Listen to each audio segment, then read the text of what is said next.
session today as part of our Pituitary Awareness Month programme. Hopefully you've all been able to attend some of our other sessions. I think we've only got a couple more left for the month. So I would love to introduce our speaker Sherwin today, who's going to be talking us through the sick day rules. So Sherwin, would you like to introduce yourself? Thank you, Lottie, and thank you for this invitation. Lottie, can you see my screen? Yeah, I can see your screen. Perfect, good. And welcome everyone, and thank you for having me as a backup speaker. The sick day rules is always very popular, and I can see from the number of you joining today that the popularity of sick day rules will never go away. And even in our helpline, where we receive anything between 60 to 100 inquiries every day from the cohort of patients that we have alone, around 30 to 40% of our inquiry that we get every day are around sick day rules. And that really made us think as clinicians, whether do we explain sick day rules well enough to our patients when we have a consultation in clinic or over the telephone, or is there really just a general anxiety regarding when patients with adrenal insufficiency become unwell, and whether they keep asking themselves to either increase the dose or whether what they're doing is correct or not. And hopefully we'll be able to clarify that today. And Lottie said I have an hour, but I'd like to confess I have to leave 10 minutes earlier because I'm chairing another MDT at 3 o'clock and I have to walk through that venue. So, but I'm hoping that we'll have enough time to cover most of your questions. And we'll reserve that. I only got a few slides really to review what sick day rule is, and also to demystify some of the misconception regarding when and when not to double your hydrocortisone. So sick day rule simply means what do you need to do? So the rules that you need to do when you are sick. And I think the confusion here is the word sick because it's very subjective. For some people, having a headache is enough for them to call themselves sick. And for some people, headache is a common occurrence for them every day, and they don't consider themselves as sick if they have headache. So we need to clarify that really. When we talk about sick day rules in the context of adrenal insufficiency, we're talking about condition where you have fever, temperature, or condition where you have a diarrhea or vomiting, or condition where you have an infection where you require antibiotic treatment, or when you're about to undergo surgery or any procedure, or if you're involved in an injury, like for example, a road traffic accident or any form of accident. And on this condition, you would have to change the normal dose of your hydrocortisone, because the dose that is prescribed to you on a daily basis is enough under non-stressful event. When we say non-stressful event, these are daily conditions that we're all humans subjected to, including working. So you cannot use an excuse that because you're going to go back to work, you will be under stress. That is part and parcel of our normal daily life. Gardening is not a stress unless you are going to redo your whole garden. Well, it will take more than one man to do that garden. Doing a regular exercise, like for example, a 20-minute walk, which is what's normally recommended, is not considered stress. That is part and parcel of our normal daily activities. Doing your household work is not a stress because that is part and parcel of your normal daily activity, unless the state of your house is enough to be shown on tele, like what you've seen on how dirty your house is, that you have to spend the whole day to clean your house, and that is in itself a stressful event. But the normal things that we're expected to do every single day, the dose of the hydrocortisone prescribed to you is enough for you to survive and to maintain that normal daily activities. Outside that environment, when the body is subjected to extra stress, like for example, when you have a fever, it is your body's response to an internal condition like an infection in order to fight off that infection. And your normal dose is not enough to keep your body in a normal state. So therefore, in order to help your body, you will have to adjust your dose. And we're going to go through these 4 key points really throughout my presentation. So let's start with fever. So what sort of fever would warrant increasing your dose? Common cold without temperature, you don't need to double your dose because it is very common in the general population, and your dose of hydrocortisone, as long as you don't have fever, is enough to enable you to survive that condition.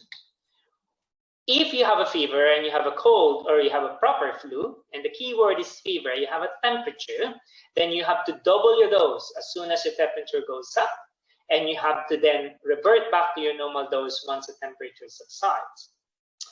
Outside the context of fever or flu, if you have a temperature for whatever reason, because fever can also happen outside cold and flu. For example, we got a sore throat, or if you got a small skin infection and you develop fever in that, you got a swollen lymph nodes and you got a fever with that, you double your dose if you got a fever, because when you have a fever, our metabolic rate increases. And when your metabolic rate increases, that means your body requires more energy and your body requires more cortisol, because it burns more cortisol quickly, and you double that dose until your fever normalizes. And once your fever normalizes, as soon as fever normalizes, then you go back to your normal maintenance dose. And the most common that we've been encountering in the last 2 years, as you probably be aware of, is COVID infection. It's slightly different because we know that patients who contract COVID infection is under a lot more stress compared to normal flu and compared to normal cold. And what we suggest still currently is you increase it substantially to 20 milligrams every 6 hours until your fever subsides. Once your fever subsides and you're still unwell with COVID, because you still got headache and you still feel very tired, you can then revert back to your normal double dose. Yeah, so at the acute state of COVID, when you have an infection, when you have a fever, you increase your dose immediately to 20 milligrams every 6 hours. And once your fever subsides, you can then go to double dose until you feel well. So meaning you're almost back to before you had COVID. You then go back to your normal maintenance dose.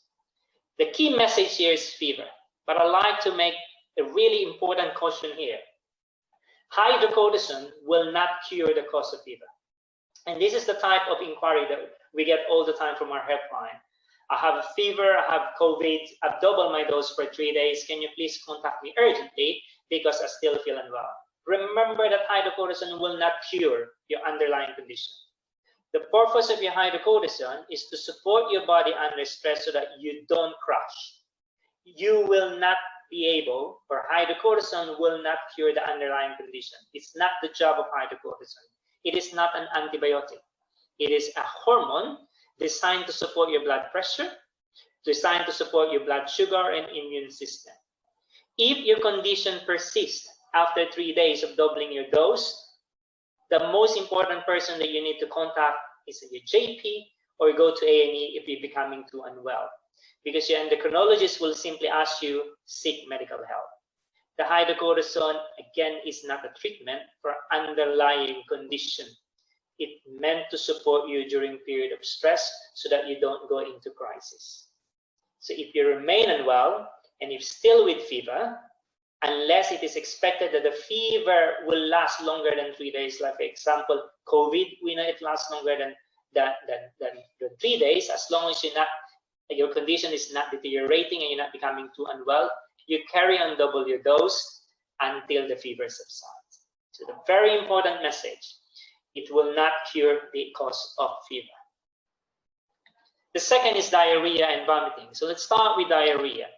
So if you have a diarrhea, what happens in there is you have what we call a quick gastric emptying time. So what does that mean is your stomach and your intestine are very hyperactive, and it's not giving your stomach and intestine to absorb the hydrocortisone, enough hydrocortisone, because it goes into the stomach, then quickly goes into the intestine, and your intestine quickly then excrete whatever in the intestine into the feces. So what's happening in there is you're not having enough cortisol being absorbed by your gut. So what you need to do is to double the dose during the period of diarrhea. If your diarrhea, particularly it's watery, and you're having more than 2 episodes every hour, and it's continuous, you need to seek medical help, because the hydrocortisone, again, will not cure the diarrhea. The reason why you're doubling it is to give enough hydrocortisone into your gut to absorb, that is enough to sustain you and support you during that period of stress. So you need to cure the diarrhea. If the diarrhea continues after 24 hours, then you need to seek medical help. Your endocrinologists are not expert, or your endocrine nurses are not expert in managing diarrhea. You really have to seek your GP and ask your GP, why do I have diarrhea? Still not settling after 24 to 48 hours. Because despite doubling that, even if you double your hydrocortisone whilst you're having diarrhea, you're not giving enough time for your tummy to absorb it. It takes around 30 minutes for the gut to absorb the hydrocortisone. So if you have continuous diarrhea, it will just not stay enough for your tummy and your gut to absorb it. Again, as a caution from fever, the hydrocortisone will not cure the cause of your diarrhea. If it persists after 24 to 48 hours, seek your GP's help. Vomiting. Two things regarding vomiting. If you've taken your hydrocortisone and you vomit immediately within 1 hour of taking that dose, for example, you woke up in the morning and you take your normal morning dose and you vomit within 1 hour, next thing you need to do is to take double that morning dose that you've taken immediately after you vomit. So if you take 10 milligrams in the morning and you vomit within 30 minutes to 1 hour, take 20 milligrams. If you vomit again within 1 hour of taking that second dose of double dose, your body is telling you something. You will not be able to keep down the hydrocortisone. Something is going on in your tummy. So that's the time when you need to think, okay, will this vomiting continue again? Meaning if you have two or more vomiting within 1 hour, your body is telling you there's something going on in your gut. You will not be able to keep anything down. And as a result, you won't be able to absorb hydrocortisone. So the next question you need to ask yourself is, can I go to A&E or to see my GP within 2 hours? If the answer to that is no, you inject hydrocortisone, get yourself into A&E, and then tell A&E that I've been vomiting more than twice now for the last hours. I couldn't keep my hydrocortisone down.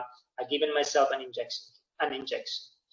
You will feel better after you've given yourself an injection. But the injection, again, is not a cure.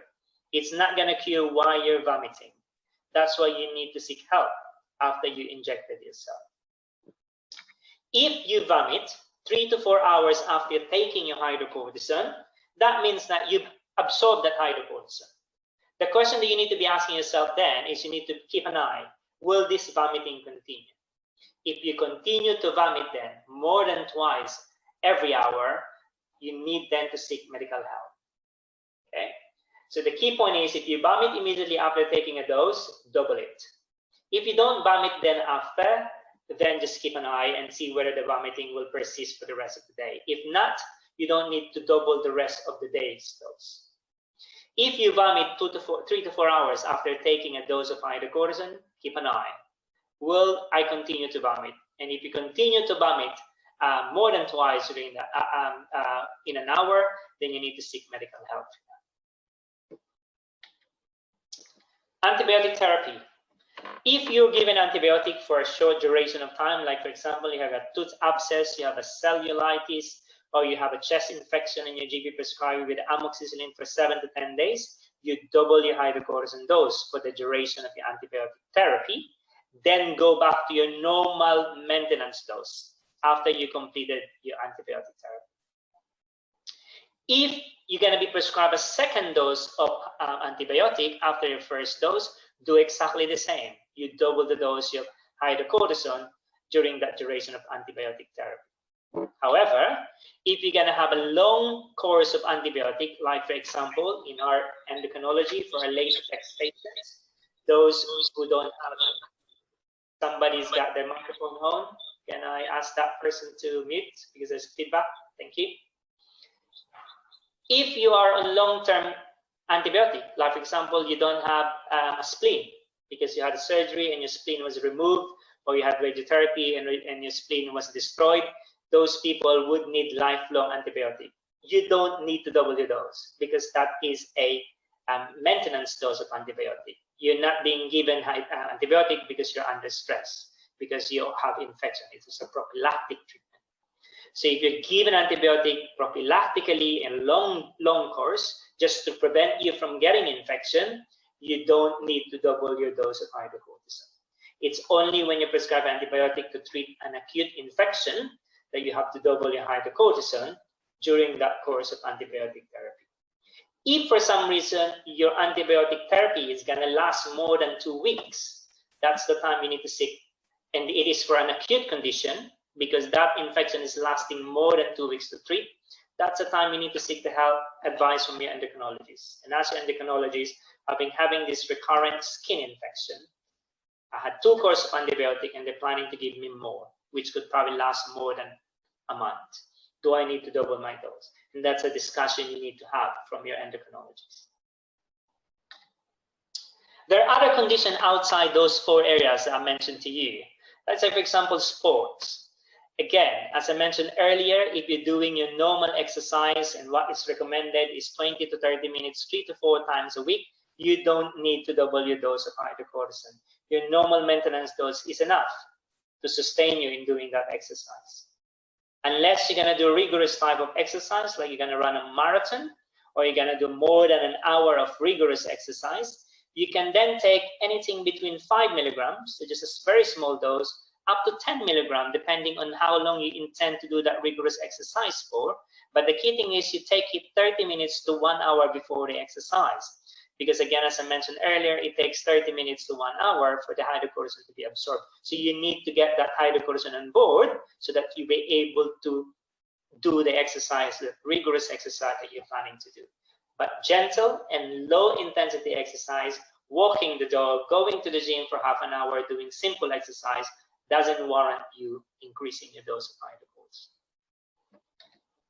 Traveling abroad, again, in terms of the traveling abroad, if your flight is more than 8 to 12 hours, we advise that you take double the amount of your hydrocortisone that you normally take in the morning. So that the morning dose of your hydrocortisone, you take 15 milligrams. Before you board the flight, you take 30 milligrams before boarding the flight. A simple short-haul flight, like within Europe of less than 4 hours, doesn't really warrant you increasing the dose. But the most important thing is when you're traveling abroad, you need to make sure that you have your hydrocortisone tablet with you in your hand carry and your hydrocortisone kit in your hand carry, so that if in case you become unwell whilst you are in that flight, then you will be able to access your hydrocortisone immediately and take a double dose if you're unwell whilst you are in that flight.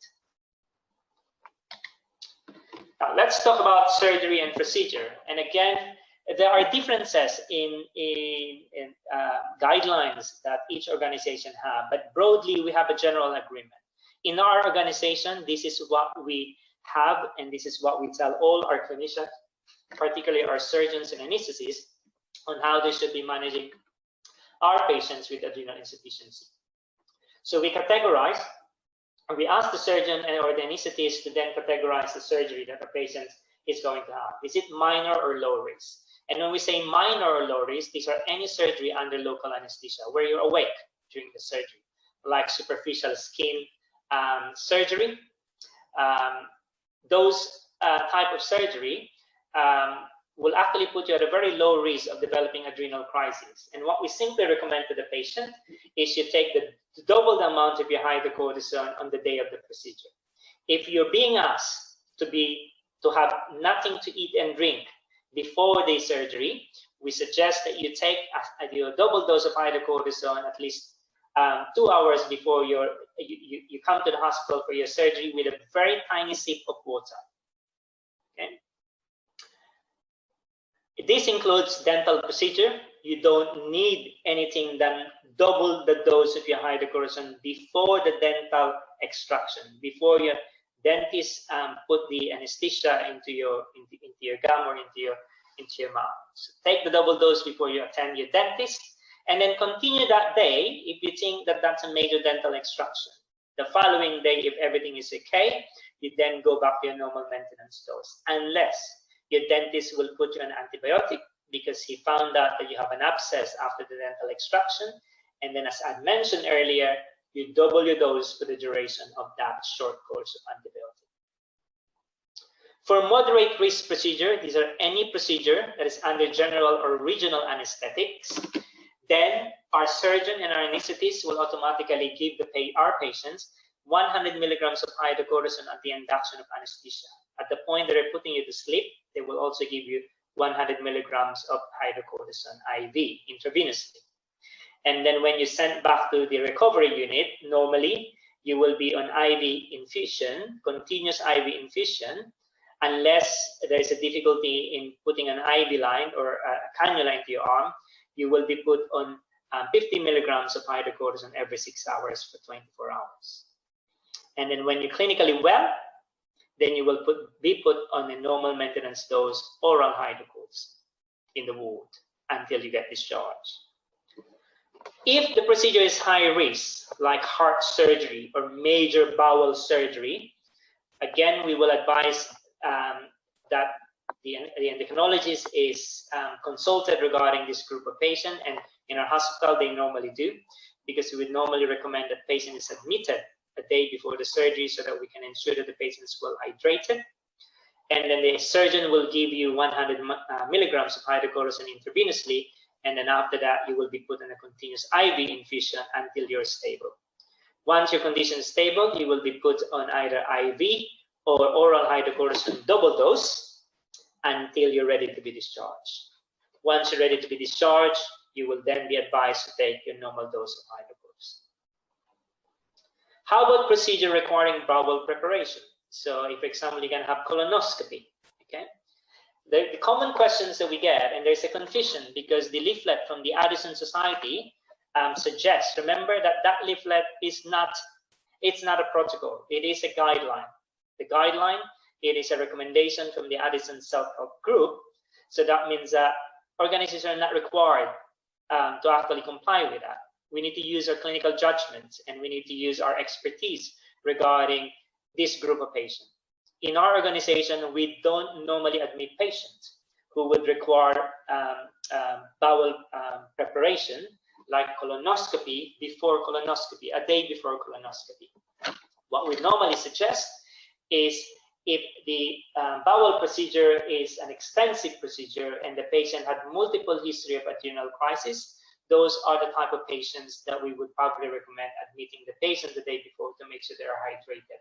But 95% of the cases of patients requiring bowel procedure like colonoscopy do not require hospital admission before the procedure. The key thing is, if they're asking you to do a bowel preparation a day before, is you take your hydrocortisone, double the dose of hydrocortisone during that period of bowel preparation with a small sip of water.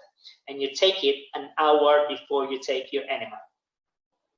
Yeah, because if you take it whilst you're doing your enema, your hydrocortisone will still be in your tummy, and it will be excreted with the enema. So before you start your enema, take your hydrocortisone 1 to 2 hours before that, and take the double dose of what you normally take. And then on the morning of the procedure, the bowel surgeon who's going to do your colonoscopy, or gastroenterologist who will do your colonoscopy, we usually give you a hydrocortisone intravenously. And once the procedure is completed, you don't need further double dose of hydrocortisone. You can revert back to your normal maintenance dose.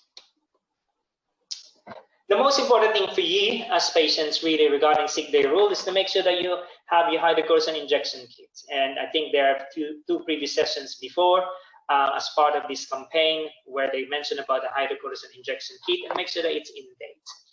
Those patients who are under the QE hospital, just to make it absolutely clear, you don't need to contact your GP. You contact us by email or by phone, and we will send it to you by post.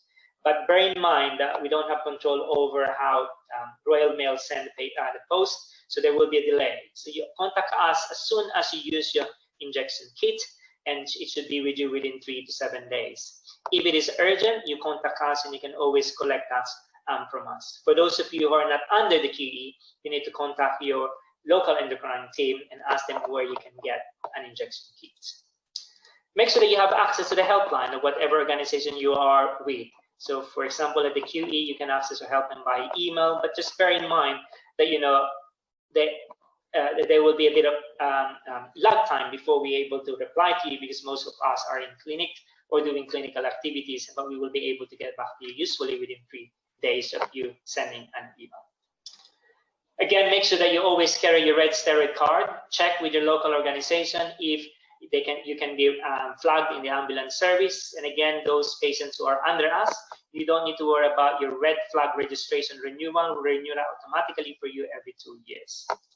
And make sure that you carry an identification bracelet or necklace, because I know that most of you would probably not carry.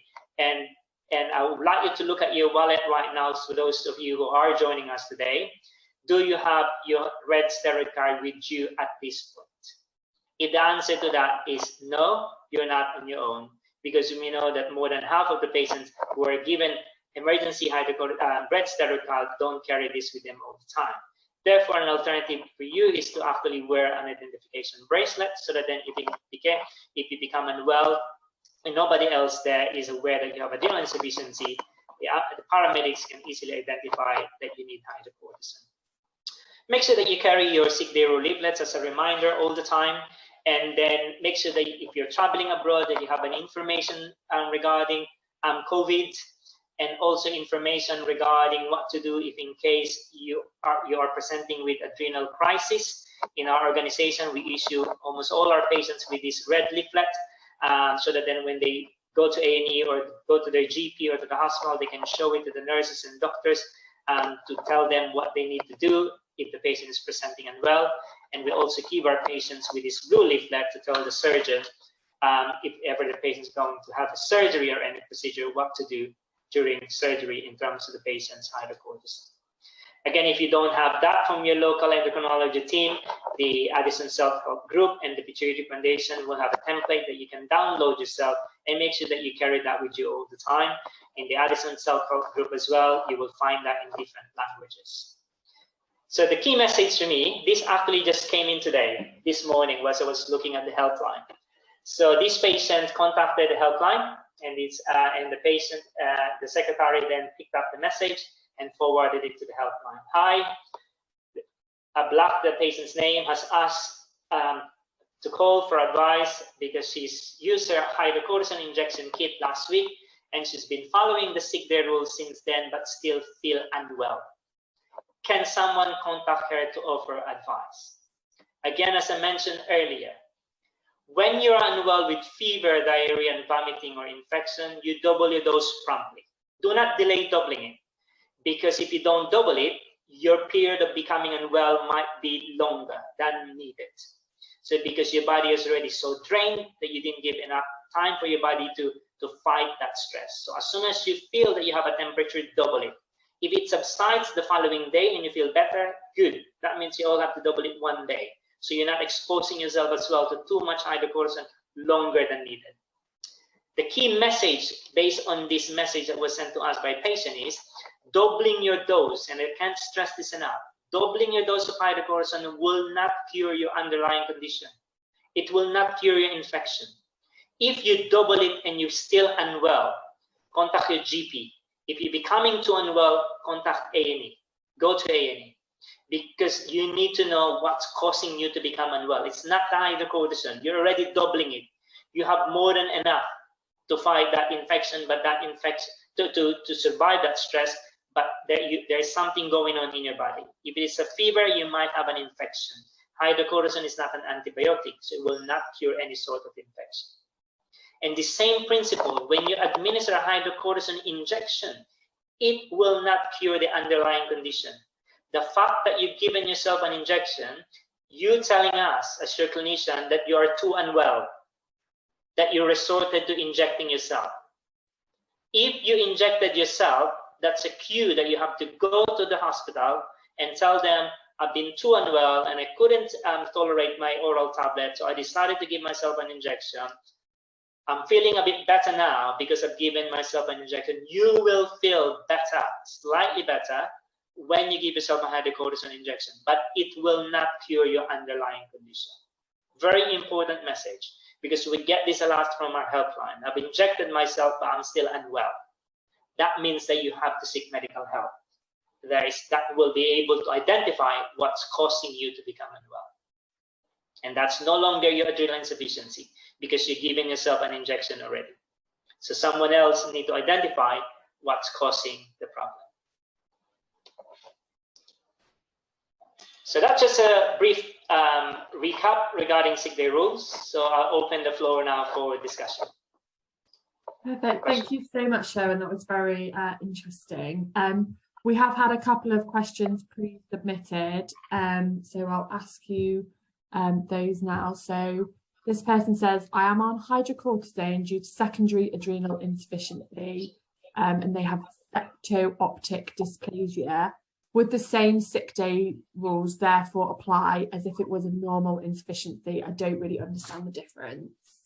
Okay, so it's a very interesting question. So I think that question, there is a misunderstanding regarding adrenal insufficiency. Okay, there are two types of adrenal insufficiency: secondary and primary. So primary adrenal insufficiency is technically those patients with Addison's disease. So these are the patients where the adrenal gland is completely destroyed. Okay, and it is rare. Majority of you here have what we call secondary adrenal insufficiency. The problem is the hypothalamus or the pituitary gland. In terms of the sick day rule, it's exactly the same. When you're unwell and you have adrenal insufficiency, regardless of whether it's primary or secondary, you double your dose in exactly the same way. Your risk of adrenal crisis is the same, except for those with primary adrenal insufficiency who are taking fludrocortisone. If you don't take your fludrocortisone as well, your risk of adrenal crisis is much higher, because that's the hormone that controls your blood pressure. All right. The question: do the ambulance look at your wallet? The answer to that is no. They are not legally allowed to open your wallet. That's why you need to actually wear a bracelet. Another question we've had sent in before. I remember reading somewhere that sick day rules should apply if you have diarrhea. Sadly, I'm on a lot of medication that upsets my stomach, so this can often be the norm for me. Does this mean I always need to follow sick day rules? Okay, good question. Again, you need to be asking yourself how often you're having diarrhea. Is it more than twice every hour? Do you have diarrhea within 2 hours of taking the hydrocortisone? Because that's a key message. If you have diarrhea within 1 hour of taking that hydrocortisone, unlikely that you've given enough time for your stomach and your intestine to absorb the hydrocortisone. If diarrhea is a common occurrence for you, you don't probably need to double your dose of hydrocortisone, as long as you've given enough time, or there's enough time for the hydrocortisone to be absorbed. So we get this a lot from patients with Crohn's disease. They always ask us, diarrhea is normal for me anyway, so does that mean I have to double it? The answer is really no. Take your morning dose. If you're able to keep that down without having any episode of loose diarrhea within 1 hour, you've absorbed the hydrocortisone. But if you're having diarrhea more often than usual, and it is more than twice every hour, then you're probably on that day, because in some cases, if you got Crohn's disease, they will be flare up. On days when you're having flare up and you're having more than twice every hour, that's a day when you need to double your dose of hydrocortisone.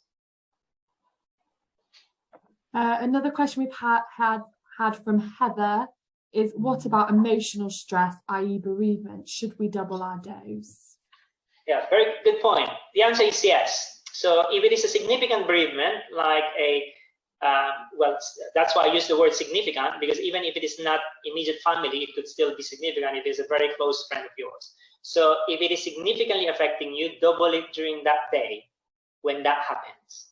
But just be careful, yeah? Because us recovering from bereavement varies individually. What we don't want to happen is you doubling it for a duration of more than a week, because there's something wrong with that. If that particular bereavement affects you to that degree, you need to seek help, because there might be some element of anxiety and depression there.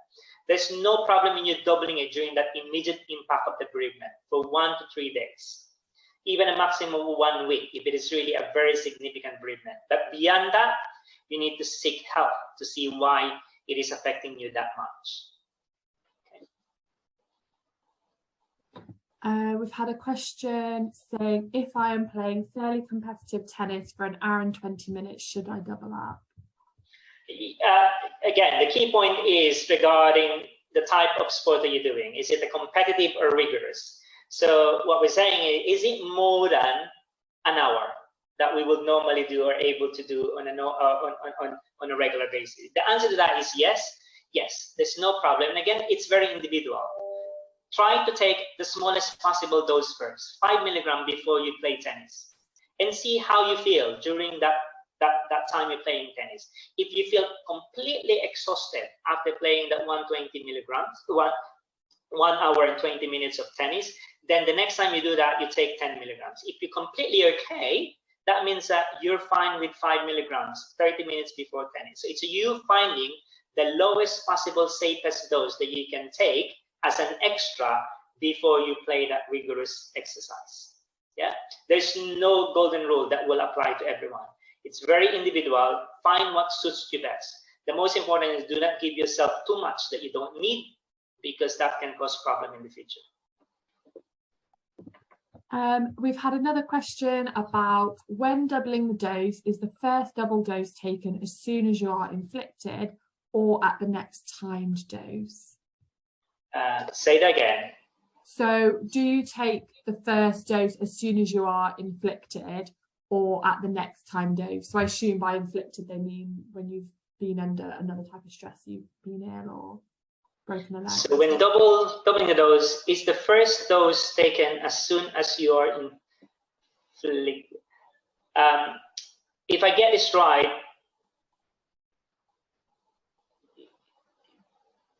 does this refer to vomiting or an infection?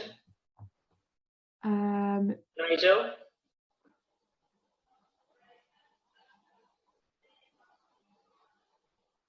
Okay, so let's answer that in two ways. So if you have an infection, let's say for example, you're okay in the morning, you took your normal dose, and then midday, you found yourself being unwell, and you got a temperature. Yeah. So as soon as you notice that you got a temperature, regardless of what time of the day is that, you take double of your morning dose. So you found yourself at 12 o'clock in the afternoon, at lunchtime, you got a raging temperature of 38 degrees. What did you take in the morning? I took 10 milligrams, take 20 milligrams immediately. And then in the afternoon, if you're gonna take your afternoon dose, you then double that afternoon dose, which is if you're taking 5 milligrams, take 10 milligrams in that. The second part, if you're referring, Nigel, to vomiting, so if you're taking your morning dose and you vomit within 1 hour of taking that 10 milligrams, take immediately 20 milligrams. Because remember, you need at least 1 hour or up to 1 hour to absorb that 10 milligrams hydrochloride from your tongue. Take 20 milligrams straight away. If you vomit 2 to 3 hours after taking that dose, you don't need to do anything. Just watch. Will you vomit again? More than twice within 1 hour. If not, might just be a one-off chance of vomiting, then you don't need to do anything after that. So the key point is it continuous vomiting? Meaning, is it a regular vomiting more than 2 hours every hour? Okay, thank you. Hopefully that answers that question. So had another one through, and this person said, I'm 4 weeks post transphenoidal surgery for Cushing's disease. So all these sick day rules apply for me. They were said that they weren't given an injection kit when they left hospital, and they were just told to go to A&E if doubling their dose wasn't helping. Okay, so the key point is, if you were discharged after, again, the rule in different centers is different. For example, if you have a pituitary surgery here at the QE, we will always put you on hydrocortisone. So the key point is, did they discharge you on hydrocortisone? And did they ask you to continue until you see them back? If the answer is yes, and you're currently on hydrocortisone, sick day rule applies to you. Because we assume that after surgery, the pituitary gland has been manipulated, and there's probably a chance that your pituitary gland is not producing enough ACTH, and therefore your adrenal will not recover. So the key point is, if you are currently on hydrocortisone after the surgery, the rule applies to you. So you have to double the dose of your hydrocortisone. If you don't have an injection kit, because that institution doesn't give automatically injection kit on patient post pituitary surgery, it's not the end of the world, because you are in the UK. We have a good ambulance service crew here. Double your dose, and if you're unwell, you go to A&E if you continue to become unwell. Okay, thank you for that one. So our next question is, this person is going to a big Indian wedding. Should they double their dose? It's not a straightforward question. Again, are you the one who's gonna get wed? Are you the bride who's gonna be paying for everything? That's probably a very stressful event, isn't it? But if you're a guest, and again, we attend parties all the time, we attend events all the time, I wouldn't probably take double the dose straight away, unless you're expecting that it will be quite very stressful, because you will be involved in managing a lot of things in there, like entertaining guests, running around. I would probably take an extra 5 milligrams before that, and make sure that you have your hydrocortisone in your packet, so that then if you found yourself getting too involved and getting too busy, and you notice that yourself getting drained, then you can always take that extra tablet during that event. But I wouldn't automatically. You need to ask yourself, what will be your role in that wedding? If you're just a simple guest of honor who will be drinking and then eating out, so eating all the food in there, then that's fine. But again, if you will be involved in organizing that event, it's about what will be your participation and what sort of activities you will be involved in. Okay, we're just going to do a couple more questions because I know you've got to go, Sherwin. So this person has said, I am adrenal insufficient because I have no pituitary gland, but not on hydrocortisone because I am producing too much cortisol and taking metropone. How can I double up if I'm not taking any on a regular basis? Okay, so Amanda, if you're not on hydrocortisone, the 6-day rule doesn't apply to you. Because if you are on metharopone, that means that you're still producing too much cortisol and you have more than enough that you need during stressful events. So your endocrinologist will put you on hydrocortisone once your cortisol has dropped significantly low, because that's the idea of putting you on metharopone, to stop your adrenal glands from producing too much cortisol. So right now, the mere fact that they haven't put you on hydrocortisone means that you're still producing way too much. So under stress, you don't have to worry in terms of the cortisol aspect, because you have enough cortisol in your body. What you need to be worried is under stress, whether that stress will cause any other problem. Because remember, the cortisol will not solve the cause of stress. It will only support your body during that period of stress. And the issue with patients with Cushing, particularly those with adrenal Cushing, meaning the problem is the adrenal gland, there's a tumor probably in the adrenal gland or somewhere else in the body causing too much cortisol production, is that excess cortisol itself is a stress. It's causing your body to be under stress. So that 6-day rule doesn't apply to you. The 6-day rule will only apply to you once your endocrine team puts you on hydrocortisone, meaning the metharopone has suppressed completely your ability to produce cortisol. So right now, the 6-day rule doesn't apply to you. Okay, thank you for that. So our next question is, I frequently get ear infection. I usually double my hydrocortisone until I feel better, which is within 3 days of antibiotic/ear drops. Is this okay as long as I continue the antibiotic/ear drops for the full course, or should I continue double dosing? Again, so as I mentioned earlier, so if your antibiotic is a short course for frequent ear infection, that's fine. You double it when the doctor prescribes you antibiotic. If that antibiotic will last more than 2 weeks, then you have to have a discussion with endocrinologist. So if you're having 3 ear infection or 4 infection every year, and your ENT or your GP will give you a short course of 5 to 7 days each time, that's absolutely fine. As long as there are decent gap between each of those courses of antibiotic. Yeah. But if you're continuously seeing yourself that every 3 weeks I'm having antibiotic, then that doesn't really warrant you doubling it. You have to have a really discussion with your endocrinologist to see at one point would you like me to double my hydrocortisone. Yeah. Okay, thank you, Sherwin. Do you think you've got time for one more? Or... One question, yeah, that's fine. Yeah. Okay, so this person said that they never knew that they should double their dose for rigorous exercise. They are doing or planning on doing the Camino for 2 weeks next year. Should they double their dose for that? It's not running, but it's 5+ hours of walking every day. So is that a continuous 5 hours walk? If the answer to that, walk, yeah. Okay, if the answer to that, remember the key point really is try first the smallest possible dose. So it's a 5-hour walk. That in itself will exhaust your cortisol already, because your normal maintenance dose doesn't take into consideration that continuous walking. So what I will do is, before you start on that walk, I will take just an extra 5 milligrams, the smallest possible. But make sure that you have hydrocortisone in your pocket when you're walking, so that if you found yourself after 2 hours that you're getting too exhausted, you can take then the extra 5 milligrams again. Yeah, so always start with the lowest possible dose. Yeah, that is more than an hour. It is a continuous walking, then that's completely different. That is considered rigorous exercise, because that's not a normal exercise that you would do normally on a regular basis. Okay, thank you so much, Sherwin. Just before I end, Lottie, there's a last question which is very pertinent. We always get this on the helpline.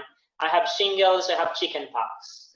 I'm worried because the blue card says that I need to contact the endocrinologist. Okay. Or a member of my team has shingles, or a member of my family has chicken pox. Okay. The sick day rules only apply to you if you have shingles and if you have chicken pox and you are unwell. The notice in there on the blue card is just a notification to tell you if you become unwell, you have to double your dose to prevent you running into crisis. If it is a family members of yours who got chicken pox and you're completely well, there is no contraindication for you. The only thing is you just need to try not to catch that chicken pox or shingles so that you don't become unwell. You don't double your dose if you're well, if only your family member has chicken pox or shingles. The sick day rule only applies to you if you yourself get that infection and you feel unwell. Thank you so much, and thank you, Sherwin, for answering everyone's questions and giving that talk today. It was very interesting, so I hope that everyone else has found it useful. Apologies, I don't think we were able to get through everyone's questions, but if you do have more questions, then you can either give our nurse helpline a call, or you can email our helpline. So hopefully Kim will put the links to those things in now. I've just got a few things to say to wrap up. So yeah, thank you again, Sherwin. Very grateful to you for stepping in at last minute to cover this session, as our nurse that was meant to be running this is unfortunately not very well. And thank you everyone who's joined and asked questions and engaged. As we said earlier, this session and all of the Pituitary Awareness Month sessions will be available to watch on YouTube. We think that will be around mid-November once we've sort of sorted them all out and managed to upload them all. And they'll also be on our website as well for you to sort of rewatch or watch any of the sessions that you missed. But if you want to keep up to date with what's going on at the Pituitary Foundation, then please head over to either our website or our social media channels. You can find out about some of the other things that are going on in some of the other Pituitary Awareness Month sessions. We have brought this session to you today for free, but we are heavily reliant on the donations of supporters. So if you found this donation, this session useful and you are able to give a donation, we would really appreciate it. So I think Kim will pop a link in the chat now, which is a donation link. So we are very grateful for those if you are able to donate.